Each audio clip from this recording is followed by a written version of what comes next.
Hello everyone, আজকে রান্না করব হচ্ছে বিয়ে বাড়ির স্টাইলে ঝরঝরে পোলাও এবং হচ্ছে মুরগির রেজালা। আর এই দুইটা রান্নাই কিন্তু আমি খুব সহজে ঘরোয়া উপকরণ দিয়ে রান্না করব। তো প্রথমে হচ্ছে মুরগির মাংসগুলোকে আমি ভালো মতো ধুয়ে রেখেছি এবং এইখানে আমি 2 কেজির মতো পোলাও চাল নিয়েছি। তো পোলাও চালটাকে আমি ভালো মতো ধুয়ে এক সাইডে রেখে দিব। আর প্রথমে হচ্ছে আমি রান্না করে নিব পোলাওটা। তো আমি একটি হাঁড়ি বসিয়ে দিলাম আর এখানে দিয়ে দিলাম পরিমাণ মতো সয়াবিন তেল। এরপর দিব হচ্ছে তেজপাতা, আর তেজপাতাটা ভালো মতো ভাজা হয়ে গেলে এরপর আমি দিব হচ্ছে আস্ত গরম মশলা। এখানে ছিল এলাচ, দারচিনি এবং লবঙ্গ। তো আস্ত উপকরণগুলোকে ভালো মতো আমি একটু ভেজে নিব। এরপর আমি দিয়ে দিব হচ্ছে পেঁয়াজ কুচি। আর আমি যেভাবে পোলাওটা রান্না করছি এভাবে যদি রান্না করেন, এটা কিন্তু বিয়ে বাড়ির স্টাইলে রান্না করা হয়। টোটালি ঘরোয়া উপকরণ দিয়ে সেই ভাইবসটা পাবেন। তো যাই হোক, শুকনো উপকরণগুলো ভাজা হয়ে গেলে এরপর আমি দিয়ে দিলাম পেঁয়াজ কুচি। পেঁয়াজ কুচিটা হালকা একটু সফট হয়ে গেলে এরপর দিব হচ্ছে আদা বাটা এবং রসুন বাটা। এই আদা বাটা এবং রসুন বাটা কিন্তু হালকা একটু দেওয়ার চেষ্টা করবেন, তাহলে ফ্লেভারটা খুব সুন্দর আসে। বাটা মশলাটাকে এখন ভালো মতো আমি একটু কষিয়ে নিব, যেই পর্যন্ত নাকি কাঁচা স্মেলটা চলে যায়। তো বাটা মশলাটা কিন্তু ভালো মতো ভাজা হয়ে গিয়েছে। এখন আমি দিয়ে দিলাম ধুয়ে রাখা চালটা দিয়ে আমি আর বেশি ভাজবো না। সাথে সাথে আমি দিয়ে দিলাম হচ্ছে গরম জল।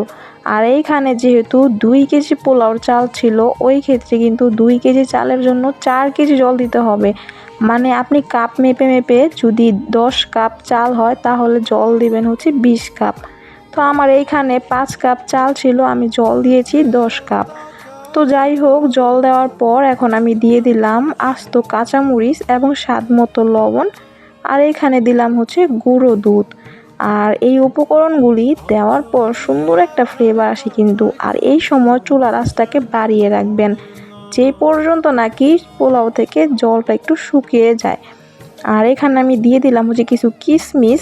আর কিশমিশটা খেতে আমার কাছে কিন্তু ভালোই লাগে, একটু মিষ্টি মিষ্টি লাগে। সবগুলো উপকরণ কিন্তু দেওয়া শেষ, তাছাড়া কিন্তু জলের পরিমাণটাও শুকিয়ে এসেছে। তো ভালো মতো আমি নেড়ে চেড়ে দিয়ে একেবারে দমে বসিয়ে দিব।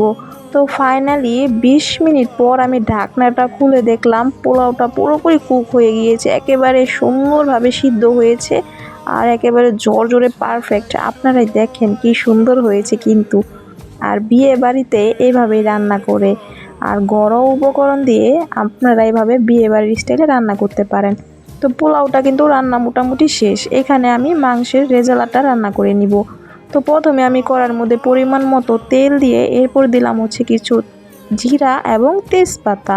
শুকনো উপকরণগুলো ভাজা হয়ে গেলে এরপর আমি দিয়ে দিব পেঁয়াজ কুচি।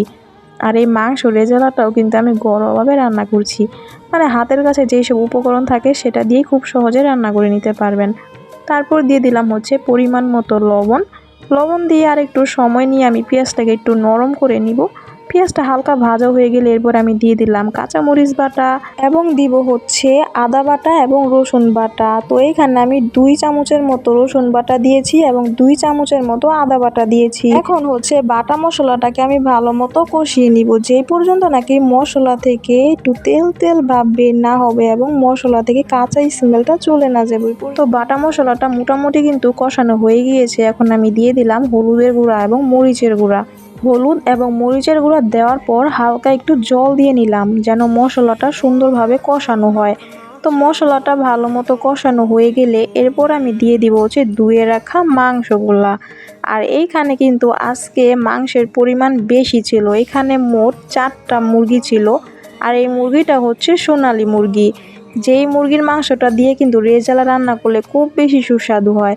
আর আজকে যেহেতু আমি খুব সিম্পলভাবে রান্না করছি, তো সেভাবে আপনারাও খুব সহজে ইয়াম্মি একটা রেসিপি রান্না করে খেতে পারবেন। তো যাই হোক, এখন কিন্তু আমার মাংসটাকে ভালো মতো কষিয়ে নিতে হবে।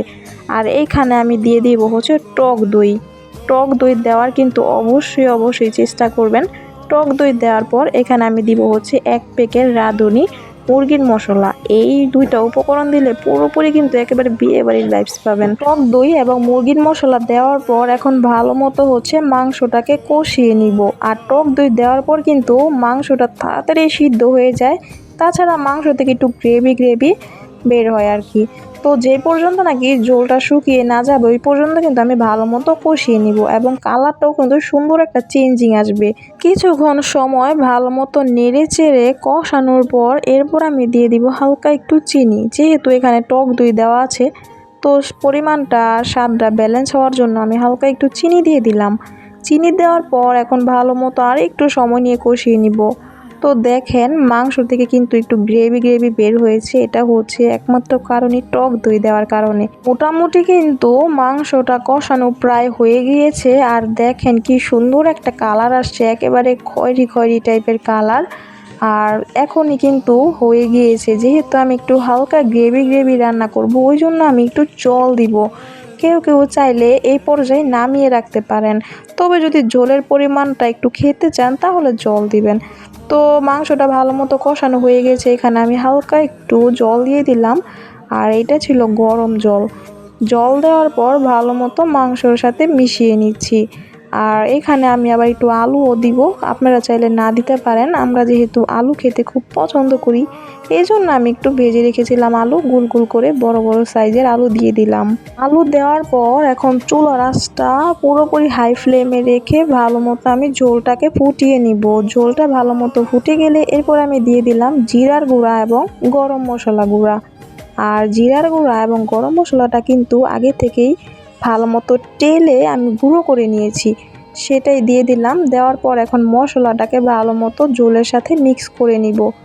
আর এটা যেহেতু একটু হালকা গ্রেভি গ্রেভি হবে ওই জন্য কিন্তু ঝোলের পরিমাণটা আমি চুলার আঁচটা বাড়িয়ে ভালো মতো একটু শুকিয়ে নিব।